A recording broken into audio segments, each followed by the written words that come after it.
अखबारी खबर के मुताबिक सिख फॉर जस्टिस के सरबराह गुरबतौंत सिंह ने कहा कि जब तक भारत के टुकड़े नहीं कर देते सुकून से नहीं बैठेंगे, खालिस्तान बनाकर मकबूजा जम्मू और कश्मीर आज़ाद कराएंगे। वाह, इतना खूबसूरत लगता है मुझे ये स्लोगन। या मुझे जब पाकिस्तान बन रहा था उस वक्त लोगों के वो किसी शायर के तो नहीं लिखे थे, लेके रहेंगे पाकिस्तान बन के रहेगा और ये और वो, पाकिस्तान का मतलब क्या और ये सारा, वो चंद चीज़ें मुझे बहुत फैसिनेट करती थी एक ज़माने में। आजकल जो मुझे नारा बहुत ज़्यादा फैसिनेट करता है वो ये है, यही जो आपने बोला है, खालसा खालिस्तान का, कश्मीर पाकिस्तान का। वजह मुझे रकबे में इजाफा फलाना, मुझे नहीं कोई इससे दिलचस्पी, कत्तन नहीं। मैं उनमें से भी नहीं हूँ जो बैठ के यहाँ कर बैठ के मातम कर दे 5 स्टार खाना खा के गजा में क्या हो रहा है ना। मैं सिर्फ एक चीज़ का हामी हूँ, आज़ादाना दुनिया के जो मुअज़्ज़ज़ीन हैं उनकी मौजूदगी में इलेक्शन कराओ। कश्मीरी उनके साथ रहना चाहते हैं, 100 बिस्मिल्लाह। इंडिपेंडेंट होना चाहते हैं, 100 बिस्मिल्लाह। पाकिस्तान के साथ आना चाहते हैं, 100 बिस्मिल्लाह। ये बुनियादी इंसानी हुकूक के साथ बलात्कार है उनकी ज़बान में। अच्छा, बैरून मुल्क देखो क्या क्या पंगा इन्होंने लिया है। सिखों की टारगेट किलिंग कनाडा से अमेरिका तक में, पकड़े भी गए, जलील भी हुए। इनको पता नहीं है सिखों का। Sikhs are mostly confined to East Punjab. मैं गया हुआ हूँ। अच्छा, तो उनके अंदर एक ख़ास तरह की जो है, मैं अब उसकी तफसील में नहीं जाना चाह रहा। मेरे बहुत से दोस्त हैं। मोदी ने जलती पे तेल डाला है, इस प्रोसेस को एक्सेलरेट कर दिया है और ये होता है। हम भी इस प्रोसेस से गुजर चुके हैं। जानतदारी का तकाजा है ये तरह। देखो बात सुनो, एक अच्छा बाप भी घर को इकट्ठा नहीं रख सकता अगर वो अपने बेटों के दरमियान इंसाफ ना कर सके। मुझे याद नहीं, सेंट्रल एशिया का कुछ सुल्तान था, बादशाह था, उसका एक बेटा होता है औलाद में, एक आध बच्चा को आपको ज़्यादा प्यारा लगता है, कोई अजीब बात नहीं है। तो उसका एक बेटे उसके बेशुमार थे। तो उसने अपने वज़ीर आज़म से कहा कि यार बात सुन, मेरे दादा परदादा की ये जो रिंग है ये मैं अपने बेटे को देना चाह रहा हूँ, तो बाकी सारों में फूट पड़ जाएगी, वो इसके दुश्मन बन जाएंगे। उसने कमाल मशवरा दिया, चीटिंग भी करनी है तो किसी सलीके से करो। उसने कहा बिल्कुल इसके रेप्लिकास बनवाओ। मतलब ये रिंग है, 20 बेटे हैं तुम्हारे, 20 बनवा के 20 में बांट दो, असली वाली बेटे को दे दो। तो घर नहीं चलता इस तरह। तो जिनका अगर उनकी ख्वाहिश नहीं है तो तू मामा लगना है भाई। 21वीं सदी है, दुनिया में ऐसी ऐसी ईजाद हो रही है, खुदा की कसम दिमाग हिल जाता है। मैं हमारे यहाँ देखो बात सुनो मरियम, एक बात बताऊं, गैरत मर गई है नहीं मर गई मुझे नहीं पता, लेकिन हमारे अंदर हैरत मर गई है। कल तक लाउड स्पीकर को गालियां देने वाले अब उसकी जान नहीं छोड़ते, अज़ा की पाबंदकारी जान नहीं छोड़ते। खुद को मसला होता है, अख भी करा लेंगे, फलां भी करें। टीट लोग जहाज़ों पे जाते हैं, ज़ियारतों पे जाते हैं, फलाना जाते हैं, और जिन्होंने जहाज़ बना के दिया उनको बुरा भला कहते हैं। हमारी हैरत मर गई है। ऐसी ऐसी ईजाद सामने आ रही है, बंदा पागल हो जाता है। वहाँ आके ख्याल आता है कि इंसान अशरफुल मखलूक़ात है। चूँकि मैं नहीं समझता इंसान इसलिए अशरफुल मखलूक़ात है, आदमी कि इसमें कभी कभी कोई अशरफुल मखलूक़ात भी, अशरफ मखलूक़ें भी पैदा हो जाती हैं। बघियाड़ दे घर बघियाड़ ही जमना है, शेर दे घर शेर, चीते दे घर चीता, हाथी दे घर हाथी, मगरमच्छ दे घर मगरमच्छ। आदमियों के यहाँ कभी कभी इंसान पैदा हो जाते हैं। मैं तो थॉमस एडिसन का जिक्र भी बड़े एहतराम से करता हूँ। मैंने इनकी कब्रों पर भी जहाँ जहाँ मौका मिला मैं गया। बनीनो इंसान के मुझसे नहीं है। हमारे यहाँ हैरत ही मर गई। सेलफोन आ गया, चुम चट के जेब छुपा लिया, हेलो, व्हाट नॉनसेंस। तुम देखो सही कर क्या दिया उसने। आगे चलते हैं। अमरीकी अखबार न्यूयॉर्क टाइम्स के मुताबिक ऑपरेशन बुनियाद मरसूस बड़ी कामयाबी है जिससे रियासत और फ़ौज के वक़ार में इजाफा हुआ। अफवाज के हक़ में रैलियाँ निकली।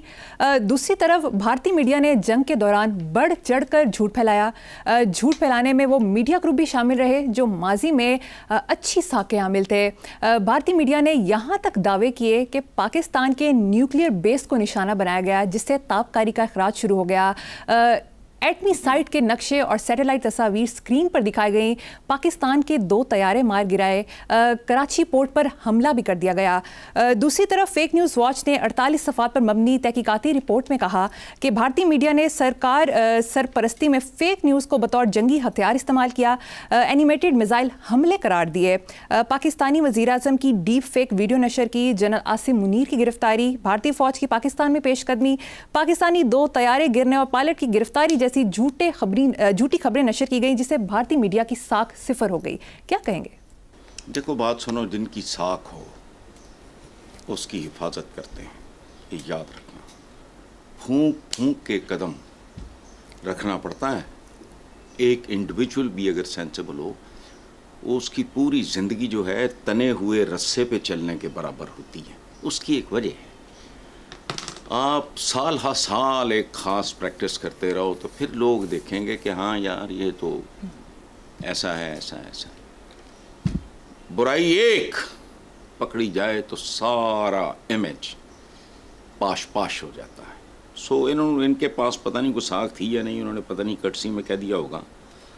जितनी हवाई बातें इंडियन मीडिया के हवाले से बताई हैं आप ही ने, मुझे तो इतना नहीं पता था। मुझे यूँ महसूस हुआ जब आप पढ़ रहे थे कि इंडियन मीडिया, ये जितनी बातें आपने, बहुत लंबी लिस्ट दी है आपने, मुझे यूँ लगा कि इंडियन मीडिया अपने और अपनी सरकार का एक एक कपड़ा बारी बारी उतार रहा है। नतीजा क्या हुआ? तिरंगा नंगा हो गया। बस तिरंगा उनके सैरंगे झंडे को कहते हैं।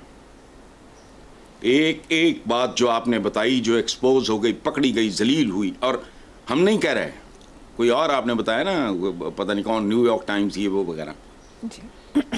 तो मुझे ये जब आप बोल रहे थे मैं सोच रहा था कि बिल्कुल ऐसे ही है, जैसे किसी भी किस्म के नशे में धुत कोई आदमी खुद अपने कपड़े उतार रहा हो। सरे बाजार मी रकसम, इसी को कहते हैं शायद।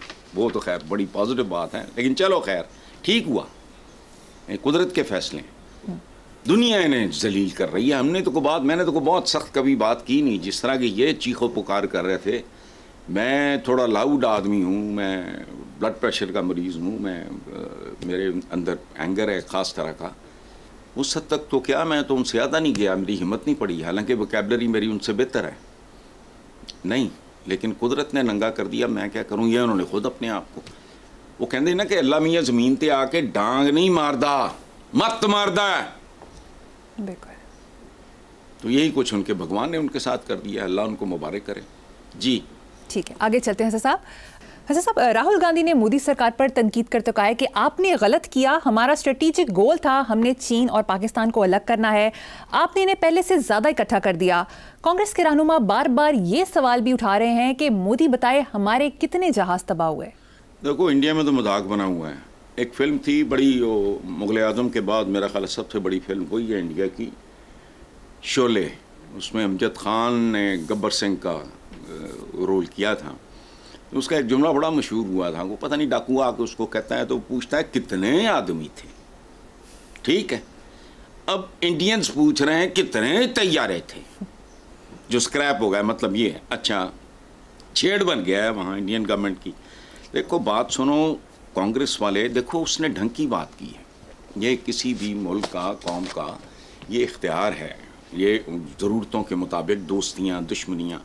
तो वो चीन और पाकिस्तान को अगर अलहदा देखना चाह रहे थे, वो तो एक स्ट्रेटेजिक बात है, वो ठीक है, अच्छा। लेकिन मैं इन लोगों को, कांग्रेस वालों को कहता हूँ, ये सोबर लोग हैं, सीजनड लोग हैं, ख़ानदानी लोग हैं, पढ़े लिखे लोग हैं। भारतीय आइन क्या कहता है मैं नहीं जानता। मैं तो अपने आइन के बारे में संजीदा नहीं हूँ, मुझे नहीं पता वो कहता क्या है, उसकी सुनता भी है कि नहीं। आइन शाइन को छोड़ो, ये कांग्रेस वालों को चाहिए एक कैंपेन ऑर्गेनाइज करें, मिड टर्म इलेक्शन कराओ, मोदी से जान छुड़ाओ। अगर इस खित्ते का भला चाहते हो, अपने मुल्क का भला चाहते हो, इतना गैर जिम्मेदार वजीर आजम खित्ते के 2.25 अरब लोगों की जिंदगियां अगर दाव पे लगाना चाह रहा है, और वो कहते हैं पागल से पर कुछ भी कर सकता है, ये रहनुमा नहीं है, राजन है। थोड़ा ही फ़र्क होता है। राजन बेचारा बेहतर होता है, वो पैसे पूसे लूट के छोड़ देता है, ये तो फिर पता नहीं किस हद तक जाएगा काम। राहुल को चाहिए मूवमेंट चलाए कि मुल्क को निजात मोदी से, जो मुल्क के लिए एक मोहलिक मर्ज है, ये वो कैंसर है जो इब्तदाई मरहल में है, इसको यहीं जिसे कहते हैं ना nip the evil in the bud, रोक लो, वरना मोदी की पॉपुलैरिटी की चिता जलनी शुरू हो चुकी है। अब ये राहुल, ये सियाने लोग हैं, ऐसी बात नहीं, मैं तो एम ही एक बात लाउड थिंकिंग है, मैं को मशवरा नहीं दे रहा किसी को।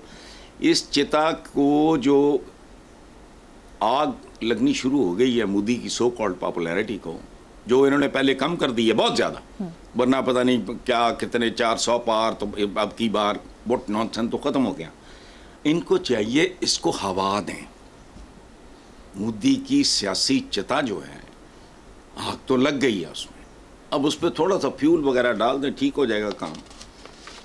इस खित्ते की, इन दो मुल्कों की, बल्कि पता नहीं इसके असरात कहाँ कहाँ जाएंगे। मैं कोई साइंटिस्ट तो नहीं हूँ, मुझे नहीं पता, लेकिन मैं इतना जानता हूँ कि एटम बॉम्ब जो अब इस्तेमाल हुआ, अल्लाह ना करे कहीं भी हो दुनिया में, उसका अंदाज़ा नहीं है लोगों को। सेकंड वर्ल्ड वॉर तो था ही कुछ नहीं, वो तो एमी प्रिलिमिनरी एमी खिडौना जब बनाया सी उन्होंने। बहरहाल आगे चलो आप।